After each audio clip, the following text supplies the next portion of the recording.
હવે સમાચાર જોઈએ વિસ્તારથી। આરોગ્ય મંત્રી ઋષિકેશ પટેલની અધ્યક્ષતામાં તારીખ 30 ડિસેમ્બરના રોજ ગાંધીનગર ખાતે ક્લિનિકલ એસ્ટાબ્લિશમેન્ટ એક્ટ હેઠળની સ્ટેટ કાઉન્સિલની બેઠક યોજાઈ હતી। આ બેઠકમાં ક્લિનિકલ એસ્ટાબ્લિશમેન્ટ એક્ટ હેઠળની પ્રવર્તમાન જોગવાઈઓ, અધિનિયમ હેઠળ જરૂરી સુધારા અને પ્રવર્તમાન સમયમાં થઈ રહેલા હોસ્પિટલના રજીસ્ટ્રેશન સંદર્ભેની વિગતવાર સમીક્ષા કરાઈ હતી। આરોગ્ય મંત્રી ઋષિકેશ પટેલે કહ્યું કે તારીખ 12મી માર્ચ 2025 સુધીમાં રાજ્યની તમામ હોસ્પિટલે આ અધિનિયમ હેઠળ ફરજિયાત રજીસ્ટ્રેશન કરાવવાનું છે।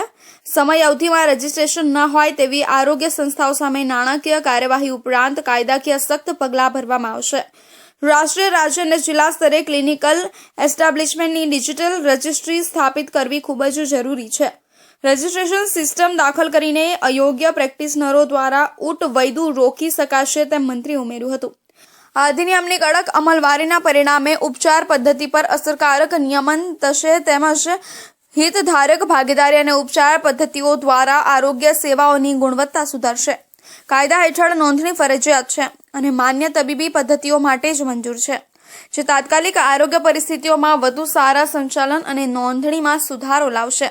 આ એક્ટ અંતર્ગત તમામ સરકારી આરોગ્ય સંસ્થાઓ, ખાનગી તેમજ ટ્રસ્ટ સંચાલિત સંસ્થાઓએ રજીસ્ટ્રેશન કરાવવું ફરજિયાત છે। ક્લિનિક સંસ્થાઓના તમામ પ્રકારની ઉપચારાત્મક અને ડાયગ્નોસ્ટિક સેવાઓ માટે પણ રજીસ્ટ્રેશન ફરજિયાત છે। એલોપેથી, આયુર્વેદિક, હોમિયોપેથી, સિદ્ધ અને યુનાની જેવી સેવાઓ આપતી તબીબી સંસ્થાઓએ પણ રજીસ્ટ્રેશન ફરજિયાત પણ કરાવવું। અત્યાર સુધીમાં તારીખ 28 નવેમ્બર 2024ની સ્થિતિએ રાજ્યની 5534 આરોગ્ય સંસ્થાઓએ કાયમી રજીસ્ટ્રેશન કરાવ્યું છે, જેમાં 2328 સરકારી, 3015 ખાનગી આરોગ્ય સંસ્થાઓનો સમાવેશ થાય છે, જેમાં 4018 allopathy, 185 Ayush hospitals, 437 homeopathy, 77 dental clinic અને 108 ESIC હોસ્પિટલનો છે। 50 થી ઓછી પથારી ધરાવતી 4601 અને 50 થી વધુ પથારી ધરાવતી 322 હોસ્પિટલ્સે અત્યાર સુધીમાં આ એક્ટ હેઠળ રજીસ્ટ્રેશન કરાવી લીધું છે। આ એક્ટ હેઠળ ક્લિનિક, કન્સલ્ટિંગ રૂમ, પોલિક્લિનિક ઉપરાંત 15 બેડથી લઈ 100 થી વધુ પથારીઓ ધરાવતી હોસ્પિટલ્સમાં બેડ પ્રમાણે તબક્કાવાર નોંધણી તેમજ સ્ટેન્ડ અલોન લેબ અન્ય ડાયગ્નોસ્ટિક યુનિટમાં પણ નિયત ફી ભરીને રજીસ્ટ્રેશન કરાવવાનું ફરજિયાત છે। ઉપર દર્શાવેલા તમામ કેટેગરીની આરોગ્ય ક્ષેત્રે સેવાઓ આપતી સંસ્થાઓએ કામચલાઉ કાયમી ઓનલાઈન રજીસ્ટ્રેશન માટે જરૂરી પ્રમાણપત્રો લેવા ફરજિયાત છે। પ્રમાણપત્ર વિના કાર્યરત આમાંથી કોઈપણ આરોગ્ય સંસ્થાઓ માટે ₹10,000 થી 5 લાખ સુધીના દંડની જોગવાઈ છે। વધુમાં અધિનિયમની કોઈપણ જોગવાઈઓનું ઉલ્લંઘન કરનાર વ્યક્તિ સંસ્થાને પ્રથમ ગુના માટે ₹10,000, બીજા ગુના માટે ₹50,000 સુધી અને પછીના કોઈપણ ગુના માટે ₹1 લાખ સુધીનો દંડ હોઈ શકે છે।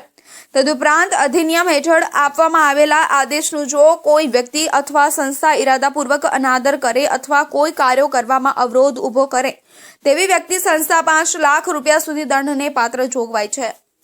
વ્યવસ્થામાં ક્યાંય સફર ના થવું પડે એ રીતની તમામે તમામ જેટલી આપણી પ્રોસિજર છે ને એમાં પણ મહત્ત્વની કેન્સર છે, હાર્ટનું છે, ન્યુરોની છે, એવી જે મહત્ત્વની 6 પ્રોસિજરો છે એની SOP સાથે આવતા સમયમાં પેશન્ટ અવેરનેસ માટેનું કેમ્પ માટેની ગાઈડલાઇન, દરેક પ્રોસિજર માટેની SOP વગેરે ટૂંકમાં આખું નાફુ અને સાફુ એટલે કે એન્ટી ફ્રોડ યુનિટ છે।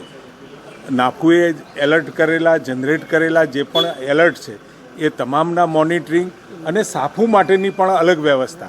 અત્રે નોંધનીય છે કે આ એક્ટ હેઠળ કોઈ માન્યતા પ્રાપ્ત ચિકિત્સા પદ્ધતિ દ્વારા માંદગી, ઈજા, શારીરિક ખોડ અથવા સગર્ભાવસ્થા માટે નિદાન, સારવાર અથવા સંભાળ રાખવા માટેની જરૂરી તબીબી સેવાઓ પૂરી પાડતા હોય તેવા હોસ્પિટલ, પ્રસૂતિગૃહ, નર્સિંગ હોમ, ડિસ્પેન્સરી, ક્લિનિક, સેનિટોરિયમનો સમાવેશ થાય છે।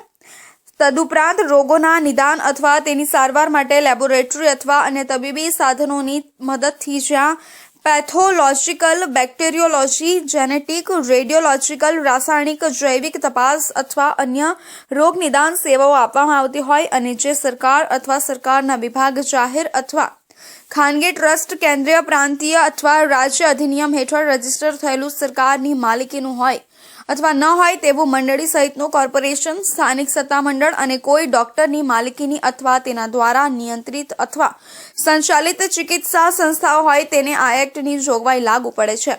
ગુજરાત ક્લિનિકલ એસ્ટાબ્લિશમેન્ટ રજિસ્ટ્રેશન અને નિયમન અધિનિયમ તારીખ 22 મે 2021ના રોજ ગેઝેટમાં પ્રકાશિત થયો હતો અને આ કાયદો તારીખ 13 સપ્ટેમ્બર 2022ના રોજ સમગ્ર રાજ્યમાં અમલમાં આવેલો છે.